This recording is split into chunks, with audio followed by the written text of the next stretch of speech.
부동산 시장에 대해서 조사, 분석, 리서치 등의 업무를 했는데요. 아무래도 평생 직장 생활을 한 기간이니까 부동산 시장과 관련해서만 10년 이상 했다고 보시면 될 것 같아요.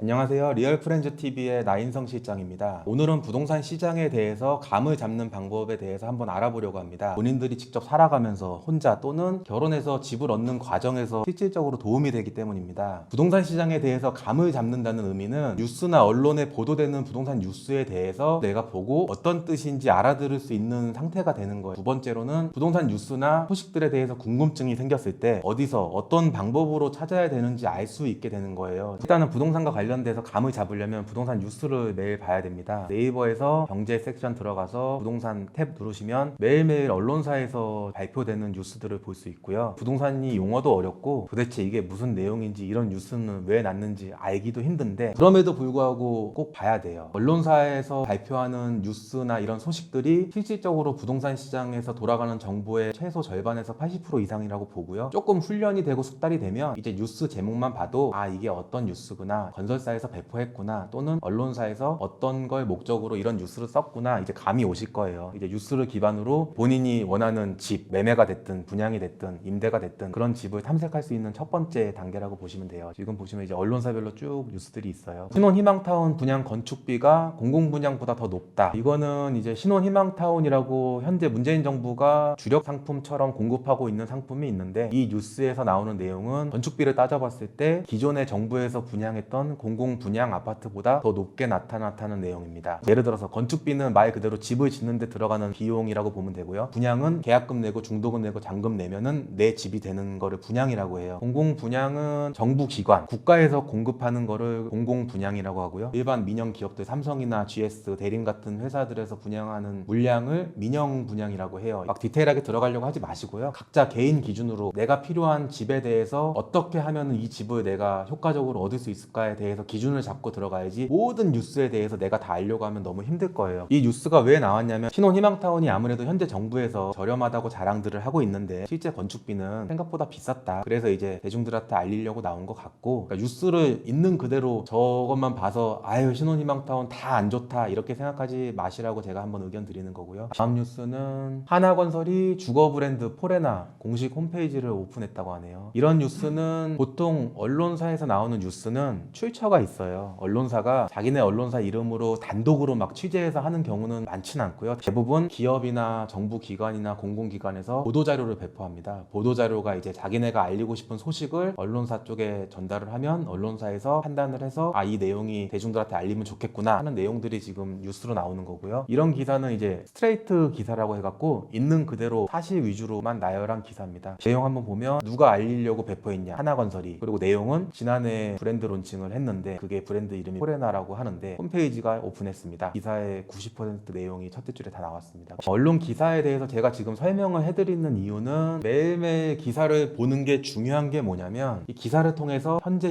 시장에서 이슈가 되는 게 어떤 거구나 이런 걸 알 수 있고요. 중요한 내용은 다양한 언론사에서 여러 번 반복돼서 다뤄요. 그냥 기사만 꾸준히 봐도 내가 관심 있는 이슈에 대해서 그 후속 기사라고 해갖고 그 이후에 어떻게 진행이 됐고 결과는 어떻게 나왔고 이게 기사만 봐도 절반 정도는 알 수 있습니다. 그래서 부동산 기사를 꾸준히 보는 게 감을 잡는 데 있어서 기본이라고 말씀드리는 거고요. 헤럴드 경제 기사 한번 눌러볼게요. 영구임대, 국민임대, 행복주택 하나로 통합. 보통 언론에서 기사를 쓸 때 제일 중요하게 생각하는 게 제목이에요. 제목만 봐도 기사 내용의 한 절반 정도는 감을 잡을 수 있도록 잡고 있고요. 내용을 살펴보면 영구임대, 국민임대, 행복주택 하나로 통합하겠다. 너무 복잡하다. 이 내용이 현재 국회에서 논의되고 있다. 언론이 또 여러 가지 유형이 있어요. 9시 뉴스에 나와서 부동산 대책 발표들 많이 하죠. 근데 실질적으로 발표했다고 해서 다 바로 시행되는 게 아니고요. 이게 실제로 적용이 되려면 국회를 통과해야 된다. 국회에서 논의돼야 된다. 또 정부에서 뭐 입법을 해야 된다. 붙어요. 지금 나온 내용도 국토교통부, 국회 등에서 논의하고 검토하는 거지 이게 당장 되는 건 아닙니다. 정부에서 왜 저런 뉴스가 나왔냐면 SH공사 들어가서 임대아파트의 종류에 대해서 한번 정리를 해봤어요. 그냥 카테고리만 나눠봤는데도 지금 보시는 화면처럼 우선 최근에 많이 공급되고 있는 주택이 행복주택입니다. 있습니다. 내용을 보시면 행복주택의 기본 개념은 대학생과 신혼부부, 청년에게 대중교통이 편리한 곳에 저렴하게 공급한다. 일단은 행복주택인데 개요에 나온 내용은 대학생, 신혼부부, 청년이라고 나왔어요. 대학생도 저렇게 다양하고 또 신혼부부도 마찬가지예요. 이미 결혼한 사람만 신혼부부가 아니고 여기서 말하는 혼인을 계획 중이라는 사람은 아직 결혼을 안 했고 당첨되면 당첨된 후로 입주할 때까지 혼인 사실을 증명해라. 예비 신혼의 의미는 다시 말해서 이 주택에 청약을 해서 당첨이 된 후에 입주하기 전까지만 혼인신고를 하시면 됩니다. 대신 청약 자격에 예비 배우자 인적사항을 넣어야 될 거예요. 청년도 만 19세 이상, 만 39세. 근데 또 청년도 청년 하나가 아니라 사회초년생도 있어요. 그러니까 청년의 유형이 나이로만 보는 청년의 유형이 있고 사회초년생으로 해갖고 소득 있는 업무의 종사, 그리고 재취업 준비생, 그리고 예술인, 정부에서 공급하는 주택이 대상들이 되게 많아요. 실제 공급하는 자격은 주거급여 수급자, 고령자도 있어요. 나이가 65세 이상인 사람들한테도 행복주택을 공급하고 있고요. 거주할 수 있는 기간은 대학생이나 신혼부부나 청년은 6년인데 신혼은 아이를 낳으면 10년까지 늘어나기도 해요. 주거급여 수급자나 고령자들은 20년간 주거를 보장해요. 행복주택만 상세하게 조금 알아봤고요. 나머지 주택의 유형이 지금 되게 많아요. 국민임대, 공공임대, 재개발임대, 협동조합형 임대, 장기전세, 이 중에서 대표적인 상품들이 있어요. 모든 유형의 주택들이 개성도 있고 장점도 있고 혜택도 있지만 공급 대상이 많고 그나마 내가 관심을 가지면 들어갈 수 있는 주택의 종류가 뭐냐. 첫 번째로는 요즘에 많이 공급하는 행복주택이 되고요. 두 번째로는 국민임대 아파트. 한 번 당첨되면 30년 동안 살 수 있어요. 그리고 세 번째로는 장기전세 주택 시프트는 20년간 거주할 수 있는 최초의 전세형 주택으로 인기가 많았었는데 요즘에 아마 신규 분양은 거의 없어요. 기존에 이미 입주했던 아파트에서 공가세대라고 해갖고 이사간 사람들 물량이 지속적으로 나와요. 전세에 살고 싶으신 분들은 관심을 가져보셔도 좋고, 물량이 많진 않지만 다른 유형에 비해서 아마 소득 제한이나 이런 규제는 조금 덜 하니까 이런 유형도 있다. 그리고 신혼 희망타운이라고 해서 현재 정부에서 제일 주력해서 열심히 공급하는 상품이 있어요. 분양받을 수도 있고요. 임대로 사는 유형도 있으니까 이거는 추후에 보도록 하겠습니다.